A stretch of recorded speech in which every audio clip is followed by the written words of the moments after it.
Why did I enroll in the GED program? Well, it's kind of a long story, but when I was pregnant with my oldest daughter, I was forced to drop out of school, and I couldn't get my high school diploma. So I figured after my kids were grown and on their own, I wanted to do something for me, and that was to get my GED, so I would have my high school diploma. And that was something that I really wanted to do, and now I have done that, and I'm pretty proud of myself for doing that.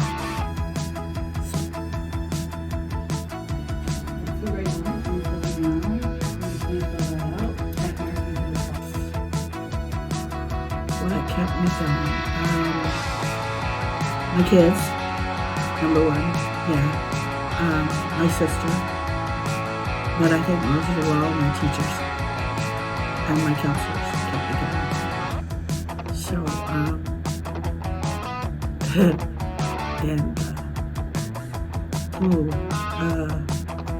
myself, gotta give it to myself, because if it wasn't for me, I couldn't have done it. Can't do it without me. But yeah, my kids were my biggest number one. Yeah, couldn't have done it without them. If it wasn't for them, they were my biggest motivation. And my grandkids. So yeah, they're my everything, and I can't not do anything without them.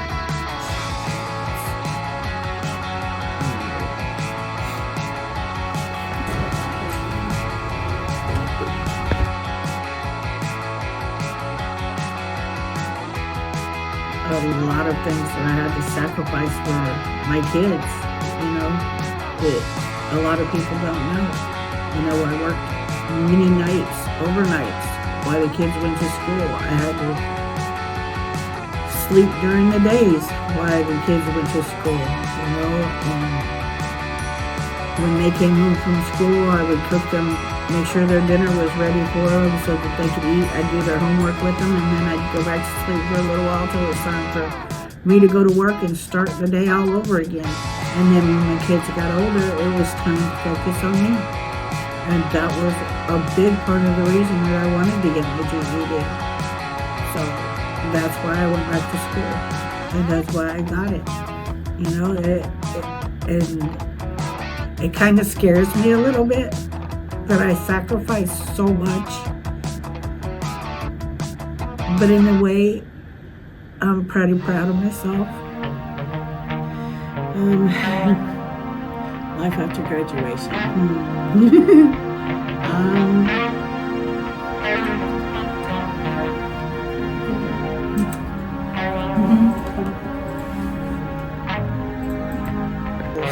The medical billing and coding, which is where I'm going now that I've got my GED.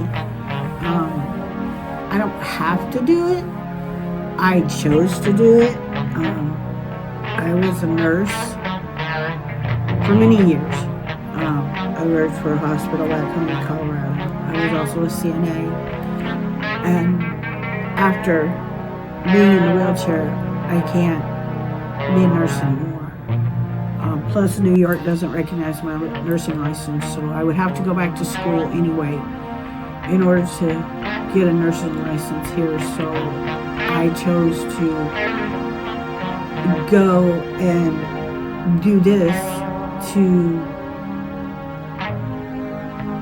do something within the same field as the nursing, because it's something that I can do remotely, as well as if I wanted to go to a hospital or a doctor's office and do the same job. But it's still something within the nursing field that I have knowledge of doing. So I'm comfortable in doing that. Overcoming barriers. I think my biggest barrier that I had to overcome is dealing with being in a wheelchair. I think that is my biggest barrier that I had to overcome. Being paralyzed and having to do different things in order to adjust to this life and handling things differently has made a big difference in my life. As far as strengths, I have a lot of strengths. I'm a very strong-willed, independent woman, so if I say I'm going to do something, I set my mind to doing it, and that's a strength for me. So I think that also being at EOC has helped to bring that out,